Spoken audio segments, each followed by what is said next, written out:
So candidate number one, here's your question. Here's your question. How important is sportsmanship to the lives of those who are defeated in a competition?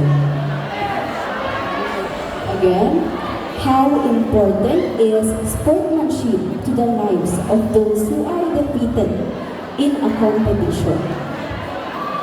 Sportsmanship is important because it makes play more enjoyable for everyone. That's all. Thank you.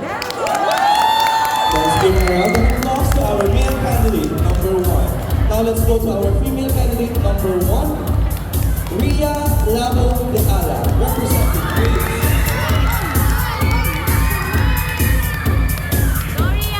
Female candidate number one, ano yung nararamdaman mo ngayon? Kinakabahan ka rin ba?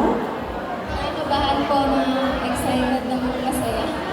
Ay, masaya daw kasi female candidate number one. Dahil excited ka na, here's your question.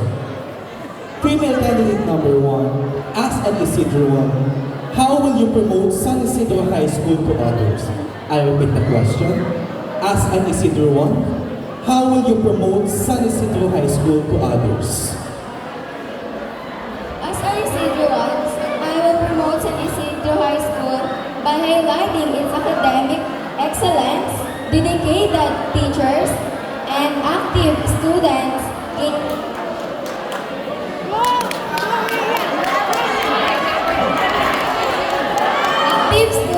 extracurricular activities. I will also showcase our school core values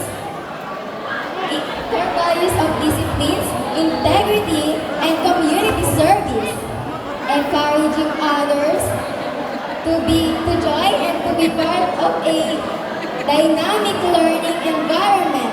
Thank you. Let's give a round of applause to our female candidate number one. Now our male candidate number two. Let us now have our male candidate number two, Caleb Delicano Pabal.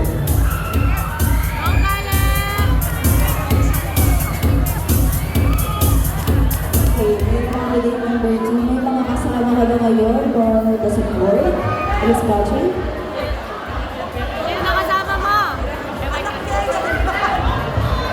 Mga kaklase ko po.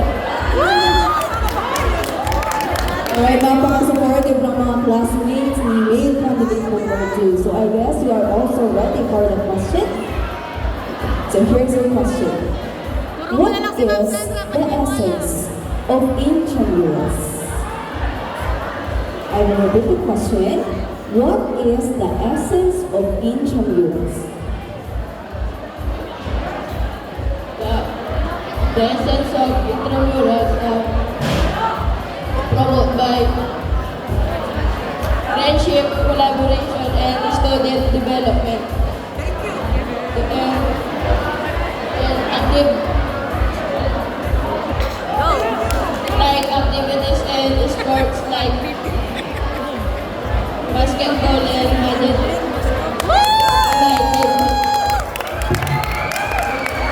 Thank you, male candidate number two. Now let's go to the female candidate number two, Sofia Ravino Medina, representing grade 7.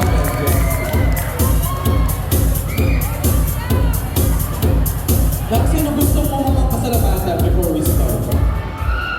I would like to say thank you to my family and friends because they are here to support me po. Thank you. Female candidate number two, here's your question. How would you convince the audience and board of judges that you deserve the title Miss Intrams? I repeat, how would you convince the audience and board of judges that you deserve the title Miss Intrams? Thank you for that wonderful, interesting question. Of course, I will convince them in the way that I will say, I am confident, I am gorgeous, and I am unique. And I will do my best to prove myself that I can do it. I will show all of my best, my talent, so that you will not regret what you will decide. Thank you. Once again, that's our female candidate number two, Sofia Ravino Medina.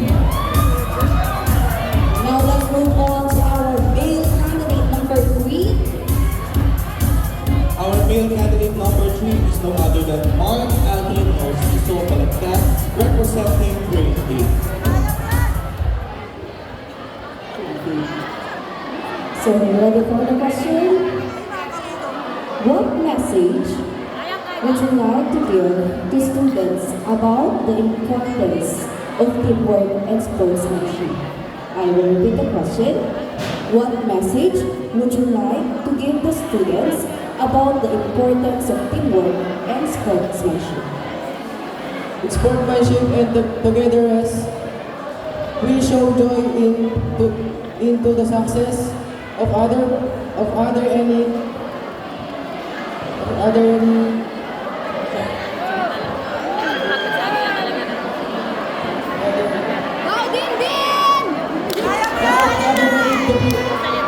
To believe to support.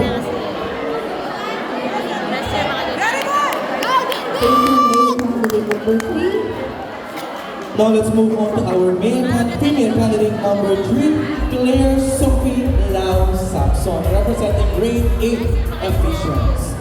Do you feel any pressure right now? Do you feel any pressure right now? That's the confidence. Now, female candidate number 3, here's your question. What values or qualities do you believe make a great representative for Miss Intramurals? I'll repeat. What values or qualities do you believe make a great representative for Miss Intramurals? Thank you for that wonderful question. I firmly believe that the qualities of Mrs. Intramurals are physically fit, mentally bright, and emotionally stable, and spiritually high. She should be a good role model to Isidro, as Theo Wordsworth's most famous line, beauty with a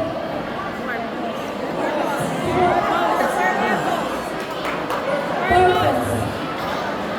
And so with that, I would like to encourage everyone to always choose kindness, because outside of this competition, it's not just about physical beauty that matters in life. Thank you.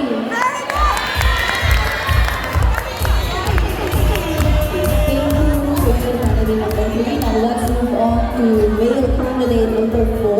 Zion Larkin Guevara for grade 8 Romans. Male candidate number 4, may gusto namin pasalamatan sa mga nanonood ng Pilipinas. Gusto ko po pasalamatan yung mga pamilya ko po. Hindi po sila. So, you ready for the question? Yes po. Here's your question. How has your involvement in Intramurals helped you grow as a student and as an individual? I will repeat the question. How has your involvement in Intramurals helped you grow as a student and as an individual? Thank you for that wonderful question. For me, it helped me conquer my fear. It helped me boost my confidence. And it also helped me intermingle with my fellow recipients. Thank you, that's all. Thank you, male candidate number 4. Now let's move to our female candidate number 4, Rian Lou Cordova Rios, representing grade 8.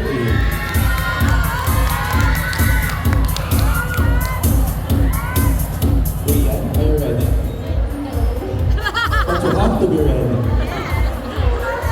You have to answer the question with voice and wit. Here's your question, candidate number 4. In your opinion, how can schools further encourage students, especially young women, to participate in sports and physical activities? I'll repeat. In your opinion, how can schools further encourage students, especially young women, to participate in sports and physical activities? Thank you for that wonderful question. I believe that health is wealth. If we engage sport and physical activities, we will become fit and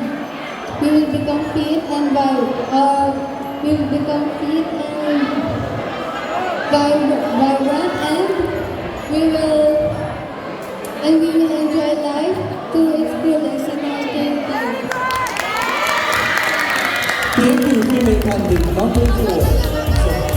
Rian Lou Cordova Rios. Let's move on now to the male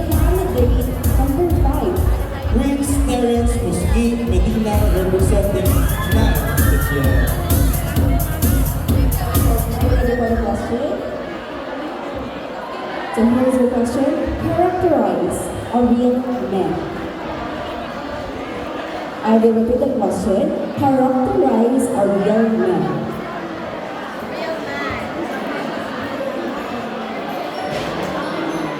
I think traditional views of masculinity by society are based on toughness and emotional restraint.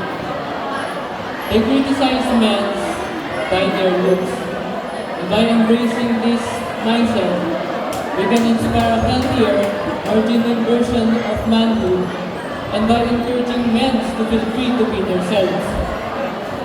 And always remember that a real man is not based on how he looks, but depends on his character. And I thank you.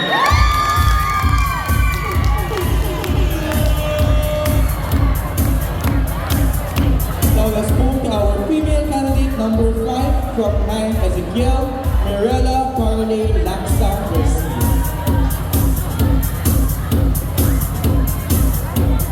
Mirella, your outfit is really good. Saan galing yan? Sinong gumawa niyan? Oh, ayun yung designer ni Mirella. Are you ready, Mirella, for your question? After you're ready. Now, female candidate number 5. What particular value has instilled to you by your parents that you would like others to enliven to?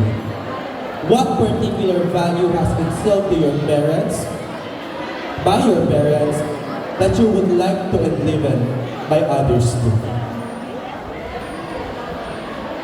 Hello everyone. As a Miss Intramurals, the most important values that my parents taught me is integrity, equality, to be true to your principles, despite the things that's happening to you, around you, from trust, respect, and responsibility. The relationship will be good if you nagiging maganda ang relasyon kapag nilabas ang iyong tunay na ugali at ang iyong tunay na opinyon. I believe that everyone should embrace this value because it encourages accountability, fosters genuine connection, and life lived with purposes. Thank you. Thank you, female candidate number 5. Now let us welcome male candidate number 6. Liam de los Santos Montoya, representing grade 9. Candidate number 6, what do you feel right now? Sure, double pressure now si candidate number 6. So, but I guess you are ready for your question. Secretary ako na ng Here's advisor your mo question. din. Are you in favor of same-sex marriage and why? Again, I will repeat the question. Are you in favor of same-sex marriage and why? As a youth, I agree to same-sex marriage and the rights of the LGBTQ plus communities. So we should have the same right. So we should have the same equal rights because I believe in the eyes of God we are all equal. Everyone should have the same right to love and commitment. Always remember, love is love, regardless of the gender. Highlight love, equal, and equality. Once again, Liam de los Santos Montoya, your candidate number 6.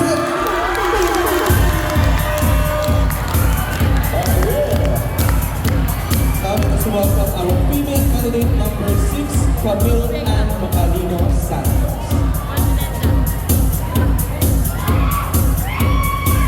Camille, here's your question. As a youth of the modern world, are you in favor of divorce and why? As a youth of the modern world, are you in favor of divorce?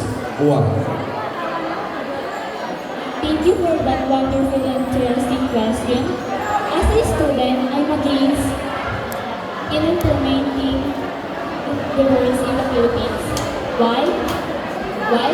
Because it's much better kung idadaan na lang muna sa annulment.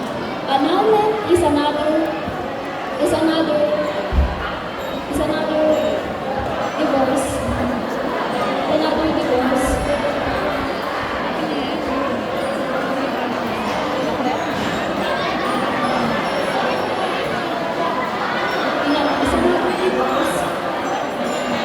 Yung Tagalog na lang. Agis ako na rin. Gusto ko ba Tagalogin naman? Okay. Bilang isang kabataan sa modernong panahon, panig ka ba sa diborsyo at bakit? I'll repeat. Bilang isang kabataan sa modernong panahon, panig ka ba sa diborsyo at bakit? Thank you for that wonderful and interesting question. As a student, I'm against of implementing divorce in the Philippines. Why? Because it's much better kung idadaan na lang muna sa annulment. Annulment is another way of divorce and Ano naman, may gawa nila. it's another way of divorce. Ano gawin niya? Sabi ako si Tiro eh. Divorce. Ano naman ka? Ano Can help two people or two couple think more longer. Saka magbago ang kanilang isip. Bukod pa rito, isingit bago magpakasal ang dalawang tao ay Dapat kung sino man ang ang makakapag-iwalay. pag-ibig nila sa isa't isa. Dagdag pa rito ang Pilipino ay kabilang sa Catholic country na kung saan marami o karamihan ng tao o Pilipino ay hindi pabor sa divorce. Kaya maniwala ko Kim meto magsabihang ene bibiyeng kaya ang taho, kung emo nemo na bibiyeng kaya ang puso. And I thank you.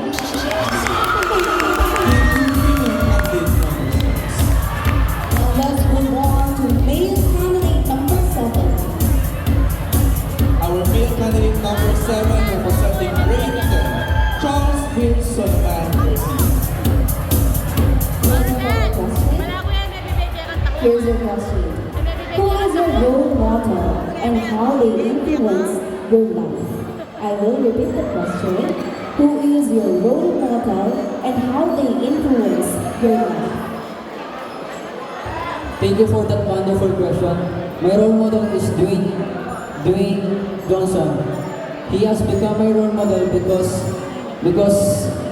he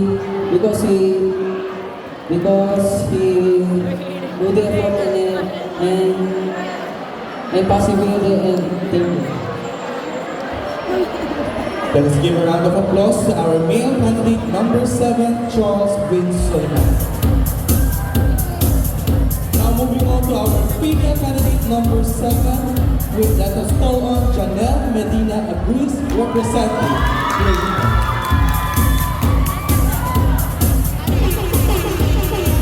Madaming supporter kayo si Janelle, no? Ano yung mga gusto mong sabihin sa mga supporter? Sige sa pag-support, papanalo ko to.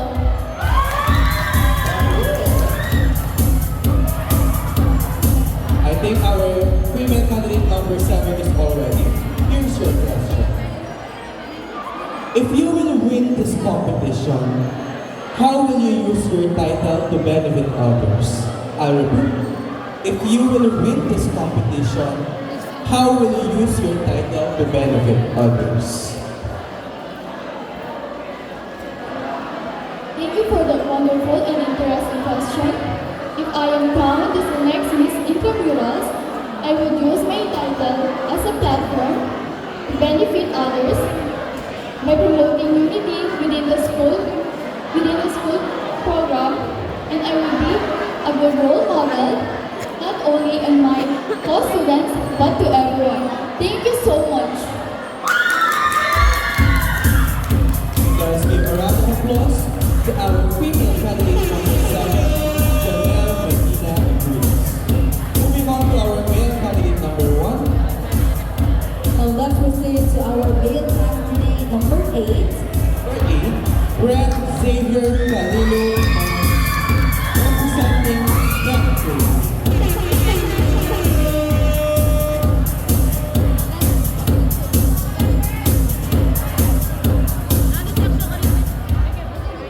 May gusto ka rin bang pasalamatan? Male candidate number 8. Maraming salamat po sa mga sumusuporta sa akin, especially sa under ko po. Sa mama ko po, shoutout sa iyo, happy birthday, I love you.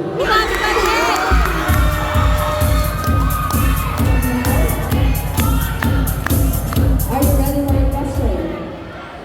Here's your question. If you could trade lives with anyone for a day, who would it be and why? Again, I will repeat the question.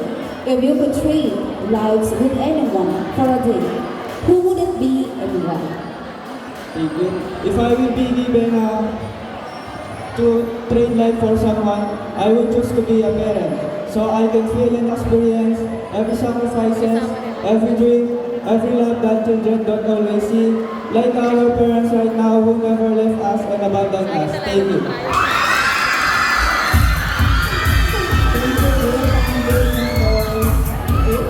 We would like to be a parent.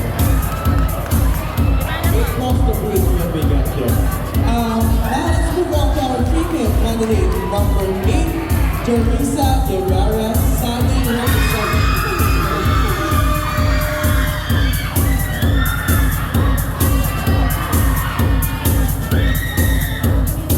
Anyone that you would like to give thanks, Teresa? Thank you to my classmates, friends, and my lola out there, and especially to my handler. Thank you for this look. I appreciate it so much.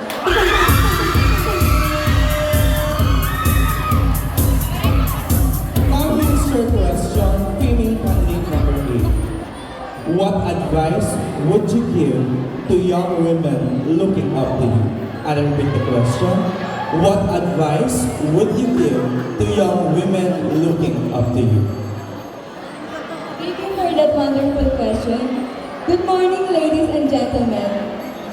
To young women out there, the best advice I could give is to be true to yourself.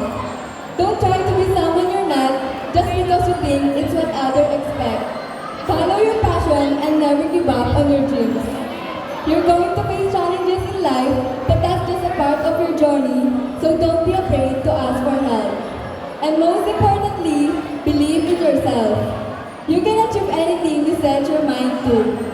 Just remember to be kind to yourself and don't be afraid to make mistakes, because that's how we learn and grow. That would be all, and I thank you! Thank you, female candidate number 8. Moving on to our next candidate, may we call on male candidate number 9. Nicolai Bolobobo Cordova, representing the senior high school.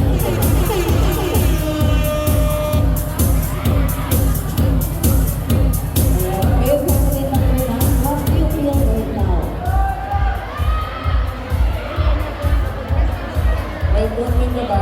Pero, hindi na kita ang mga kasama ko. Natanggal ako ng gula. Thank you! Thank you! I guess you are also ready for your question.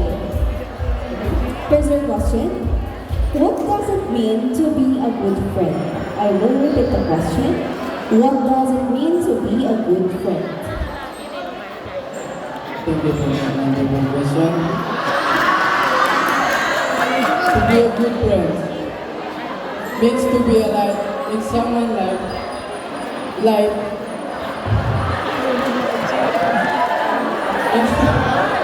Ako kasi mas sila. Oh, one more time. It's someone's life. It's about offering kindness and encouragement when times get. Thank you.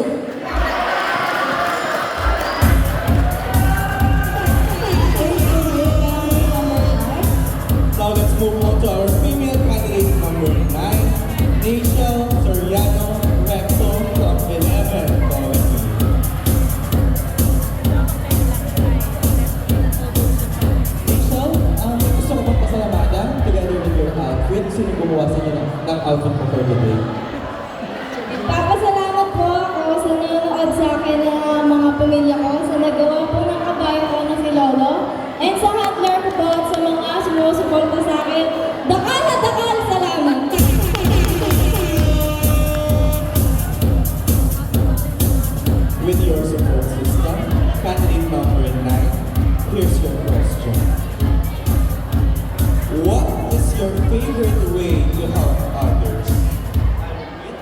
with the question, what is your favorite way to help others?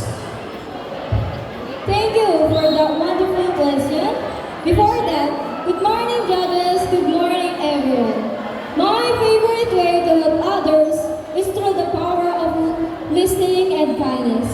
I believe that sometimes all someone needs is friendly ear to feel supported and understood. By being present and truly listening to my classmates, I can create a safe space where they feel comfortable sharing their thoughts and feelings. I can also make it a point to show kindness in small everyday actions, whether it's offering compliment, lending a hand, and then simply smiling to someone who looks like they need it. Additionally, I love to encouraging my peers to participate in school activity, helping them to discover their passion and build a confidence. By inviting others to join in and be part of our school community, I hope a foster of sense is belonging. Lastly, I enjoy being body to feeling shy and make efforts to connect and include every day and thrive. Thank you. Let us give a round of applause to our female candidate number 9. Now let's move on to our male candidate number 10. John Axel Pakay Kabuyan, representing our grade 12. May gusto ka rin bang pasalamatan ngayon, candidate number 10? Pinapasalamatan ko po yung mga klase ko ng nilap sa akin and especially po kay tita ko mga nilap sa akin. You are also ready for your question today. If you could make one change in your school, what would it be? Again, I will repeat the question. If you could make one change in your school, what would it be? Thank you for what as a student, if I could make one change in my school, I will be implement comprehension mental health program. I believe na kapag ang mga estudyante ay malusog ang kanilang isipan ay mananatili itong hanggang sa mananatili itong magiging maayos at mananatiling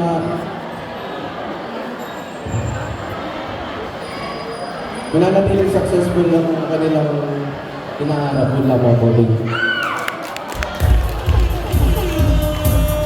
Thank you very much. Now moving on to our next and last female candidate. Our female candidate number 10, Eliza May Briones.